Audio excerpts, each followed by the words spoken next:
Hey bosses, thank you so much for checking out this video. If you can do me a favor, click the subscribe button underneath the video and also tap the bell next to it. That'll make sure you get access to all the Invest Like a Boss videos as soon as they are available. We're talking alternative foods today, alternative meats, plant-based meats, vegan foods, whatever you want to call it.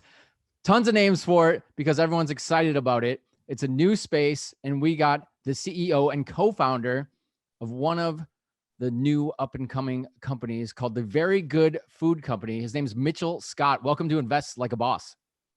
Thanks so much for having me. Pleasure to be here. Yeah, so this is a space that Sam, our co-host, was like, hey, we gotta talk about this because there's a lot of stuff going on. I go to stores all the time. I'm in grocery stores a lot for my business, and you can't go down any aisle without seeing anything plant-based, vegan, almond milk, oat milk, whatever it may be. Yeah. Everyone wants it, and they're willing to pay a premium for it. So it's a really cool space. But I want to know what got you interested into the alternative food space and how you got to the point that you started your own company. Yeah, absolutely. So I'll tell you the quick little story of how we started. Take you back spring, summer of 2016. There's this guy named James, classically trained French chef from England, moves to Vancouver, BC. So west coast of Canada, starts working at a plant-based restaurant, ends up going vegan, meets a girl, has a kid, all in the space of a few months or a year or however long that takes. He then heads up to a little place called Denman Island. So not sure where you're based, but it's basically west coast of Canada. There's Vancouver, and there's this big island called Vancouver Island. Victoria, the capital, is at the bottom. 2.5 hours north of there, you take a little ferry, you're on Denman Island. Cool. You're about a 2.5 hour flight north for me. I'm in LA. So okay, sweet. Yeah. So yeah, just up the coast a little bit. Gets to this island, very quickly realizes there's no work for him. There's not really any restaurants, not a lot for him to do. And he's going to have to get a little bit entrepreneurial. At the same time, he's just turned vegan. He's kind of missing the taste of meat. He goes in the grocery store and he's really just not impressed. A lot of the products there are just overly processed, full of ingredients he can't pronounce. And basically he wants something that he can feed his young growing family and feel good about. So being a chef, he goes in the kitchen for a month or so, comes out with two products, classic veggie burger and English breakfast sausages, takes them to the local farmer's market and sells out in about half an hour. So that summer of 2016, James and his wife, spent their time every week in the kitchen making these products and then selling out every weekend at the farmer's market. And then that's where I kind of come into the picture. So it was actually at a family barbecue.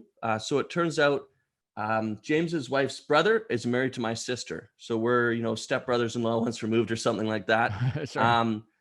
I'd grown up vegetarian, so I'd had a lot of not very great veggie burgers over the years. I'm sure we all have. And I tried these products at the family barbecue and I was just blown away. He really nailed it in terms of taste, in terms of texture. It was just a great product. I'd been working remotely for a Japanese company for about 5 years in biz dev, sales, those kind of roles. I was ready to do something different. Had always wanted to start my own company, had never had what I thought was a good product or idea. So yeah, we got to talking, decided to team up and kind of took off from there. Our first event together was in Victoria, so kind of the next big city, Christmas market. We showed up there with our coolers full of meat, posted on a local Facebook group beforehand. Once again, had a great experience. Had about 100 people show up and sold out once again. While we were there, we noticed they had a full-time retail space available. So it's basically a year-round indoor market. There's, day vendors on the inside with their tables. There's retail stores around the outside. The market manager offered us this retail space. We jumped on it. A few months later, February of 2017, we opened the first vegan butcher shop on the west coast of Canada. We had about 1,000 people show up on our opening day. We had to shut down for a week after that just to kind of restock everything. And since then, we've just been struggling to keep up with demand and keep growing the business. Got a few highlights. You want me to touch on them over the years, or? Yeah, sure. So, let's start from the beginning first. So did this start as a side hustle, or did you just know there was real potential there and you went all in right away?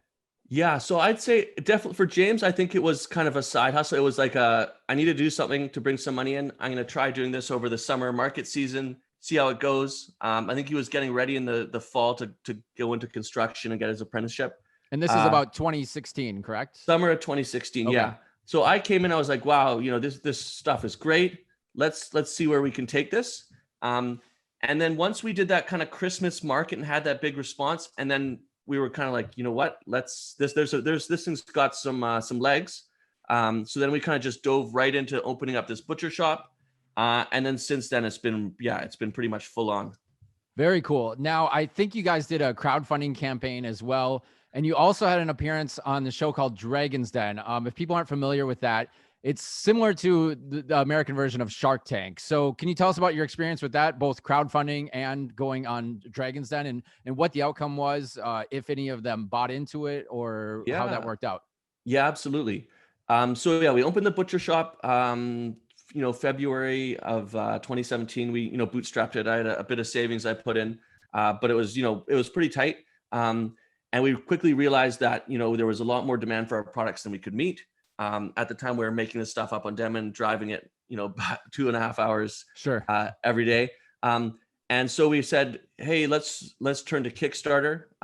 So we launched a Kickstarter campaign basically to help us expand. And it was essentially a big pre-order for our meat. So it was kind of like, let's raise some money, get some new equipment, move into a bigger space, and then we'll send you a bunch of meat once we're up and running. It worked great. I think we raised about $74,000 from 800 people around the world. So use that money to expand into a bigger space, still in the same market, but just, there's a production kitchen in the back. We expanded our offering of meats and hot food as well. Cool. And about how long did it take from the initial investment to these investors to actually get the product sent to their homes? Yeah, so I'm trying to remember. It was a while ago. So I think we launched the campaign in the summer. I want to say maybe July.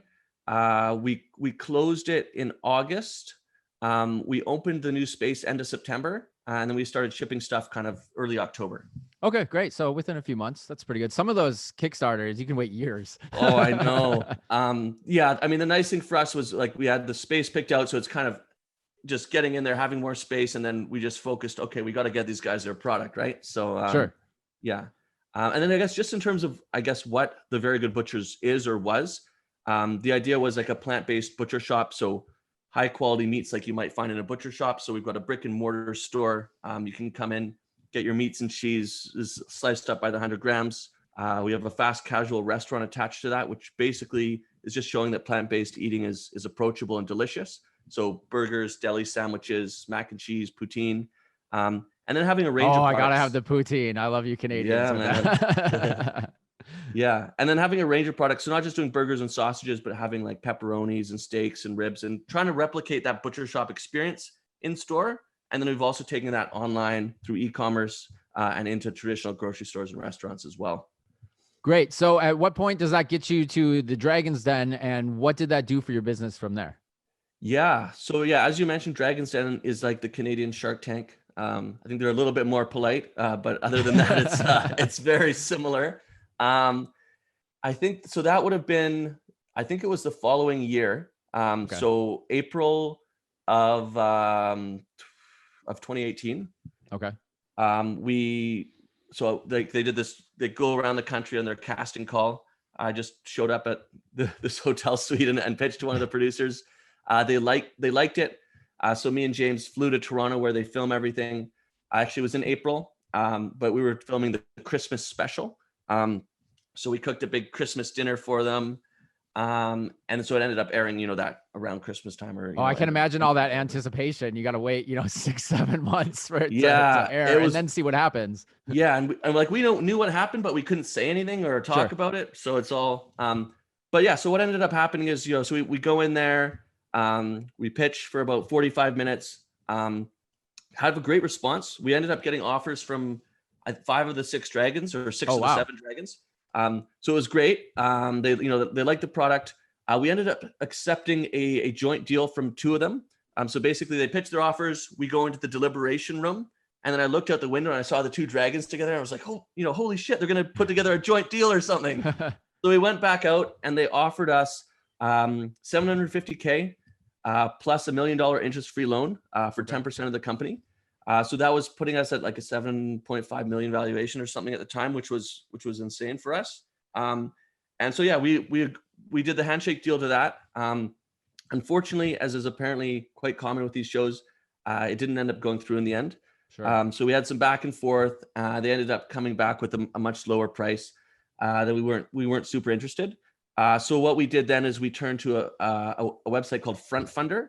It's basically like Kickstarter but for equity. So like an equity crowdfunding platform. And we raised 600 grand from about 250 investors across Canada. And we use that to funnel our next phase of expansion. So we use that to open up a dedicated little factory here in Victoria and some other expansions. Very cool. So even though a deal didn't end up going through, you still made it to air though, correct? Yeah, it still aired. It was great for Right. publicity. I remember when it dropped, like our online store, I was like, oh man, I might have to turn this off again. We're getting too many orders, which has actually happened a few times in the past. So yeah, it was great for publicity. And then, yeah, I mean, we ended up being able to raise money on that, a very similar valuation through crowdfunding. So overall, super happy with it, and it was definitely worth the trip. Awesome. So let's talk about some of the products that Very Good Food Company offers. It seems that the majority of your meat products, at least, beans are the base ingredient. Can you speak to why you chose beans and how it differs from maybe some of your competitors? Yeah, absolutely. I mean, to start with, they're great. They're high in protein. They're very versatile. And I think what James was doing when he first started creating the products is, he was looking at the other products in the market, and they were, just filled with ingredients he couldn't pronounce, preservative, isolates, etc. And he kind of was like, I've got to be able to make something better than this. And so he turned to beans. So basically, all of our meat products, they're a combination of beans, veggies, herbs and spices, and then sometimes, a bit of wheat flour, wheat gluten to kind of bind it all together. So it's very kind of low processed whole foods. In terms of the beans we uses different types for different products, but black beans, kidney beans, adzuki beans, and then a lot of fresh veggies go in there as well. Carrots, onions, garlic, beets, etc. And then with his chef background, he's just got a very keen kind of understanding of flavor. So it can add the right herbs and spices to give it those kind of more traditional meaty flavors. Great. So you're not using any of these harmful chemicals that maybe, I think there's been a lot of critics out there for, other products that are in the market right now saying, this is great that we're using less cows and less chickens or whatever it may be to help the environment, but it also comes at a cost that you're ingesting all these chemicals. How do you speak to that? Yeah, I mean, I think you can look at our ingredients list, and there's no harmful chemicals there. I think the meat industry also feels threatened by all these veggie burgers, so they're going to attack it in any way that you can. Sure. The reality is, you look at any type of food, like you look at a lot of meat burgers, and they're pumped full of hormones or pumped full of chemicals. Like, it's not like your average meat hamburger is pure, Straight from the meat, field cow. Yeah. not grass fed or any of that. So I think there's a lot of mudslinging going on. Sure. That being said, I mean, we try to just let our ingredients list speak for itself, and just put out high quality products that also, taste good and deliver on texture and flavor. Great. So where do you source all these ingredients for your plant-based products? Yeah. So when we started, we try to source as locally as possible. So, from the greater Victoria area, go to the Fraser Valley. Obviously, west coast of Canada, there's not a lot of beans grown here. It's just not the right kind of climate. So we go into the interior of Canada, into the prairies and stuff. And then as we grow and scale, we sometimes have to start looking further afield to get products in the quantities that we need. So I think we're in the process of also opening a production facility in California. So when we open that, we're going to be sourcing. A lot of the farms are about 45 minutes or so away from there. So currently everything is either sourced from Canada or from the United States? Yep. Okay. Great. So you've recently expanded into cheeses and some dairy product, or I guess non-dairy products. I don't know how you exactly classify them. So tell us about that. You used to be called the Very Good Butchers, and I think you've recently changed the name to the Very Good Food Company to realize that you're not just a vegan meat. Yeah. So I'll tell you a little bit about how that happened. So yeah, we started, at the farmers market as the Very Good Butchers, and built out and grew that brand, and got a very loyal following. And then about just close to a year ago, maybe 10 months or so ago, we ended up going public on the Canadian Stock Exchange. And when we did that, we decided to go public as the Very Good Food Company. Reason for that is we didn't want to just be doing kind of plant-based meats for the rest of our lives. We wanted to get into these other categories as well. Plant-based cheese, dairy, sauces, kind of the whole, seafood, the whole spectrum. So that's what we figured, that the Very Good Food Company was a good platform for that. So kind of the umbrella brand, and then we can kind of build out other brands under it or acquire them through M&A and build a whole platform. At the end of the day, the kind of mission of the Very Good Food Company is we want to be able to kind of, go into someone's fridge or pantry and take all the, the animal-based products in there and replace them with a tastier, healthier, plant-based alternative. So that's kind of what we're working towards.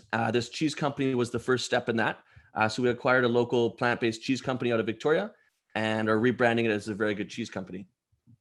Great. So since you brought it up, let's talk about your IPO. You went public last summer on the Canadian Stock Exchange, ticker VERY, I believe. And also later in 2020, you became available to American investors on the OTC market. Ticker is VRYYF. Tell us about that experience, because you're obviously still very, pretty small company that is growing fast, but it seems a little early for an IPO maybe, or what were your thoughts on that? Yeah, I mean, it definitely wasn't the kind of traditional, especially for a food company, route. Traditionally, if you're in food, you kind of keep doing what you're doing. If you're doing well, you raise a Series A or bring in some VC money, and then eventually you kind of end up getting kind of bought out by a big multinational, or maybe you might IPO kind of 10 years down the line. Sure. For us, what ended up happening is we were fundraising. Kind of we were out there talking to angel investors, talking to VCs, got some term sheets. And then I was actually in Vancouver delivering some orders, and just met a customer there. He was a huge fan of what we were doing. He wanted to invest. His whole thing was he didn't like investing in private companies. So his pitch was, him and a few friends put in a chunk of money, help scale up the company, professionalize it with the goal of taking it public on the Canadian small cap exchange. So I think here in Canada, it's a little bit easier and cheaper to take a company public. So you have a lot of kind of micro caps or smaller cap public companies out there. That's what I was going to ask, because in the US, it's a really expensive venture and it can wipe out a lot of your capital. So yeah, so it is much easier to do in Canada and for smaller companies. And so what we did was we looked at the options on the table, and this kind of proposal, was the best. It made the most sense. At the same time, Beyond Meat had gone public a few months earlier. There was a lot of retail interest. We'd done this front funder equity crowdfunding campaign. So we already had kind of 250 investors on our cap table almost. And so that makes it harder to raise VC money as well. Sure. And it just kind of seemed like the next kind of logical evolution. Like we were already owned by our customers and fans. Let's, take it all the way and become publicly owned. And we just kind of decided to go for it. I mean, it was definitely a tough, expensive process. Did the audit, all the filing documents, a ton of work. And then, February, March of last year, we were all ready to IPO. And then, of course, COVID hits. Great Markets timing. crash. Yeah. And we're like, oh, no. People needed food still, though. I'll tell you that. They did. And like the rest of our online business was taking off. Everything was going great business-wise. So we just kind of waited a couple months, went public, in I think June or July. And it went great. I mean, we went public at 25 cents a share. It shot up to, 250. We raised some additional capital. Share price is around 450 right now. We think it's still got a lot of room for growth. And I guess since going public, it's really changed everything, because we now have easy access to capital. So we can really scale and grow and expand in a way that we wouldn't have been able to do before without kind of giving away our entire company. So myself and my co-founder are still, the largest shareholders in the public company. We've hired a great team. We're, expanding into new facilities and really just, pouring some gas on the fire. Very cool. I think I also read that you were the second alternative foods company in the world to actually IPO too. We were, yeah. So the second, kind of plant-based meat company, like purely plant-based. As I mentioned, kind of the traditional route for this food company is you get bought up or something like that. So a lot of the other kind of plant-based brands have been acquired by the Nestle's and Unilevers, and sure. Big Meat is also buying these brands because they want to offset, their declining meat sales with increasing plant-based sales. So yeah, we're the second IPO, and I think we actually looked at the data, and we were the top performing IPO of last year in terms of like percentage gain. Very cool. Let's hope Yeah. that continues. So you Yeah. got all this new capital. Let's find out what you're using it for. It sounds like you just opened up a new production facility. I know you had mentioned expanding into California, which is where Mhm. I live. Can you tell us about that, and how will you be distributing all this new product that you can create? Yeah. So, I mean, our biggest problem, as I kind of alluded to before, since day one, has been we've got way more demand than we can supply. So we're having to, like, stores are reaching out saying, "Can we list your products?" And we're having to put them on a waiting list. We have to turn the online store off every now and then. So we knew that we had to address this in a meaningful way. So one of the big projects which we've just opened right now is a few weeks ago, is a big production facility in Vancouver. It's 45,000 square feet. And it was the old Daya Foods production facility. So they were one of the fastest growing plant-based, cheese companies. Oh, sure, I know Daya. Yeah, Yeah. So we're moving into their old production facility. So it's a, it's a new great production facility that's, doing high volume food production. We've got all our equipment in there, and we're producing sellable product out of it finally. And in terms of distribution, basically the big focus this year is on North America. So expanding across the rest of Canada and then expanding into the States. Should have product on shelves in the States before summer. And then after that, we're kind of looking at other markets like Europe and Asia Pacific. sure. So let's talk about the U.S. though, because obviously that's a huge Yeah. market. You just signed a huge distribution deal. Why don't you brag about that a little bit? Because it sounds like you're going to be in a lot of stores very soon. And what Yeah. stores, if you know at this point, any major brands that some of our listeners might recognize where they can find your product? Yeah, I do know them. I don't want to kind of say anything until the Sure, products are on the no shelf problem. or at least shipped out. But yeah, so we just signed a distribution deal with Unify. So one of the largest distributors of natural food products. I think they distribute into 30,000 plus retail stores. In terms of our current store count, we're in, I think, around 350 stores, mainly BC and Alberta, so west coast of Canada, but starting to get across the rest of Canada as we have this production capability coming online. We're in, all the Whole Foods here in BC. And in terms of, American expansion, I wouldn't be surprised if we're in, with that initial launch, we're going into 500 to 1,000 stores. Great. We've had Are a you lot of, focusing on a certain section of the U.S. or is it coast to coast? Because I know you're primarily West Coast Canada, or if you can even say that yet, I don't know. yeah. So, I mean, we're looking at the whole country. Definitely kind of wanting to start in that natural channel. So the kind of, I don't want to say higher end, but like, the Whole Foods, the independents, the health food stores, as opposed to Sure. going straight into big box stores like Walmart and Target. So focus there. I think that's where our early adopter, our customer is. And yeah, I mean, we've had, a lot of meetings, a lot of kind of confirmed orders. Stores are really excited for the product and we can't wait to get it out there. Very cool. So in the meantime, it sounds like you can buy online as well, right? Is your primary focus in the future going to retail, or are you still very focused on the online direct to customer business as well? Yeah, so we ship online across North America. We're sending out, thousands of boxes a week. We have a monthly subscription box. We also have one-off orders, and we've actually been doing this for years. So even before COVID hit, we were already a very kind of digital first business. And for us, that was just because we were production limited. So let's sell direct to consumer and keep more of that margin as opposed to kind of pushing it out all to grocery stores. Um, Moving forward, online is going to be important. I mean, currently it's maybe 50% of our sales. Long term, I see it coming down to 20% just because there's Okay. so many grocery stores out there, and that's really a high volume game. But we really love owning that relationship with our consumers. So being able to sell directly to them, have it show up on their door, and not being at the kind of mercy of the grocery stores who, maybe one week, okay, they don't like this product anymore. Let's put it in the back shelf, and then all of a sudden your sales are tanked. So we love having that direct relationship with the consumer and really capturing, that lifetime value. Definitely. Fighting for shelf space can definitely be brutal in some of these larger chains. Mhm. Outside of grocery stores and online direct to consumer, have you partnered with any restaurants, any chains, anything like that? Or is anyone experimenting with your products to maybe have an exclusive like featured deal to just use your Mhm. products? Is any of that in the works? It is. I can't speak too much on it. I mean, kind of before COVID, we were in a number of local restaurants and stuff here, no big chains. Throughout COVID, I was obviously been very challenging for the whole food service industry. So what we're working on right now is just as we kind of come out of COVID, we'd love to kind of announce, one or two big partnerships with larger chains. We have a number of, chains trying the product. And that's kind of, as much as I can say for now. But I would hope that by the end of the year, we have one or two partnerships we can talk about. Great. So speaking of that, let's talk 5 years down the road. Where do you see the Very Good Food Company at? Yeah, absolutely. So we want to be a global brand, and kind of playing on these three pillars I talked about earlier. So e-commerce, direct to consumer e-commerce, subscription normal, traditional wholesale grocery retail. And then the third piece is these brick and mortar butcher shop restaurants.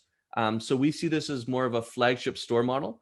Okay. So have like 15 or 20 around the world, showcase the brand, introduce people to the products. It's great for kind of media and PR. So yeah, I mean, 5 years, we want to be in Europe. We want to be in Asia Pacific, in those three channels, with our high quality meats from the Very Good Butchers, with cheeses, and then also going into other product categories as well. Sauces, ready to eat meals, seafood, and basically that, whole spectrum of high quality plant-based products. That's really interesting. I guess I don't think I've seen plant-based seafood. Does that exist yet? Obviously that's something you guys are talking about. It does, yeah. It's been big in the past few months. There's a documentary called Seaspiracy. But yeah, there is plant-based seafood is still, I'd say, newer than kind of plant-based meat and milk and cheese. But it's definitely something that's coming.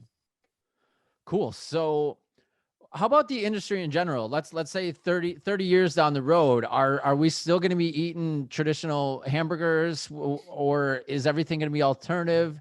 Is it a mixture of both? Is it always going to be that stronghold of people going, I'll never eat the plant-based stuff, or maybe we can turn the corner and they'll give it a try, and then, or will it be maybe environmental reasons that get us to switch? What do you think, long term down the road, how this space looks? Yeah, I mean, what I'd love to see is where plant-based products are the norm, and then meat-based products are the alternative. Sure. But I think it's really going to depend on a lot of factors. I mean, I'd love to see things like factory farming gone. They're just terrible for the animals, terrible for the environment. And I think we're going to get to a point where the plant-based products, or even like cultured meat products, are so good and tasty, and close to the meat-based ones, that it's going to be hard for someone, once they know about these products and try them and they have that great experience. It's going to be hard to justify eating an animal-based product. If the taste, texture, experience are the same, and one of them doesn't have this animal cruelty, these environmental issues, these potential health issues, with cholesterol and everything. Then I think more and more people are going to be making the switch. I don't know if we're going to be in a fully plant-based world in 30 years, but Sure. I think it's going to become more and more prevalent. I mean, I don't think it's a fad. I think it's a growing trend. It's been one of the top food trends the last few years. So I think it's here to stay. So this is a question that just came to my head, actually. I'm not sure what the standards are in Canada for foods and farming, but I know there's been a lot of criticism of the USDA about, our food standards, and maybe a reason that a lot of people are obese, as where, they weren't so much back in the day. And I know Europe has a lot stricter food standards with their farming. How do you deal with that? And what are your thoughts on, the different standards between countries? Is there reason to really criticize the United States for our food standards? Because obviously, I think the U.S. model is kind of abundant and cheap, get as much as you can out to everybody. But other markets are more stricter, and it seems like Americans are a lot more obese than other nations because of this matter. Or is it just simply that we have access to more food? That's a great question. I think a lot of it comes down to money, right? So like the cattle lobby, the dairy lobby, like they have a lot of money, and then they're lobbying the government, who's then subsidizing these products. So the reason all these products are so cheap, like milk, cheese, meat, etc., is because they're heavily subsidized by the government. Like here in Canada, dairy farmers get bailed out all the time. Sure. Heavily subsidized. So if they take away those subsidies, or maybe they should subsidize plant-based products as well, which are healthier, like kind of level the playing field. Yep. That's some of my thoughts around it. And I think there's just a ton of of issues and companies that are lobbying, like the whole sugar thing. Right now, there's a war on sugar because it's pretty unhealthy. So yeah, I don't want to criticize the standards. I mean, I think it's great that there are standards and that they're relatively, for the most part, foods are safe and good to eat. But I've seen even like the Canadian government is slowly moving away from like the recommended, eat 2 portions of meat and a glass of milk per day and all that kind of stuff. Yeah, the U.S. food permit is pretty laughable by today's standards, I think. Yeah. But here's a question that you might not like, but Yeah. this is from a personal standpoint. I'm sure it'll Mm-hmm. apply to some other people as well. I've been doing the keto diet before it was the cool thing to do, but I've been doing it for years. I really like it. I feel good, but it's a lot of meat. I eat a lot of meat. I eat a lot of veggies. How do you tell someone like me that you should switch to plant-based, and what would the benefits be of that? Because from a personal standpoint, I seem to enjoy the keto diet, but I'm open to new ideas as well. Yeah. And I mean, there are people that do a plant-based keto diet as well. I think it's much more difficult just with the current products on the market. And I think it depends on what veggies and stuff you're eating in there as well. I've been plant-based, fully vegan for 5 years or so now. Grew up vegetarian. And I mean, I love it. I mean, I guess our whole approach is we're just trying to provide great alternatives and show and kind of show that we're having a great time, we're healthy, the products are great, as opposed to telling people what they should or shouldn't eat or how they should or shouldn't go about that. I think some of the benefits for plant-based eating are, there's health, environmental, and ethical are kind of the 3 pillars. That's not to say that other diets, might not be, are healthy or do the right things for you, but yeah. Cool. Well, we need to get you down in the United States so I can actually try some of your products. Absolutely. I'm excited. I'm looking forward to it.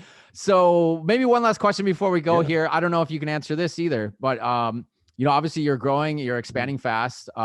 You are operating at a loss though. Do you have any projections on when you see profitability for the company? Yeah. So right now, I mean, we are laser focused on growth. As I mentioned before, we have all this pent up demand. So we're building out new facilities, we're scaling up, we're investing in CapEx, we're investing in people. Definitely have an eye on profitability. All of our business systems and models are built to get there, eventually. I don't want to kind of put a pin in a date, but it's something we're actively working towards, and I wouldn't be surprised to see it in the not too distant future. Okay, great. So where can listeners go online to find your products, learn more about the company, and even potentially invest in the company? As I mentioned, the ticker, if you're trading in Canada, is VERY, VERY. Ticker on the OTC markets for American investors is VRYYF. Where can everybody go to learn more about the Very Good Food Company? Yeah, so 2 websites. So verygoodfood.com is kind of our corporate website, information about the brands, investor relations information, our annual report, all that kind of stuff. And then if you want to order some meat to your house, verygoodbutchers.com. We've got a bunch of different boxes there. So those 2 websites, we're on social media at the Very Good Butchers and the Very Good Food Co. And yeah, that's it.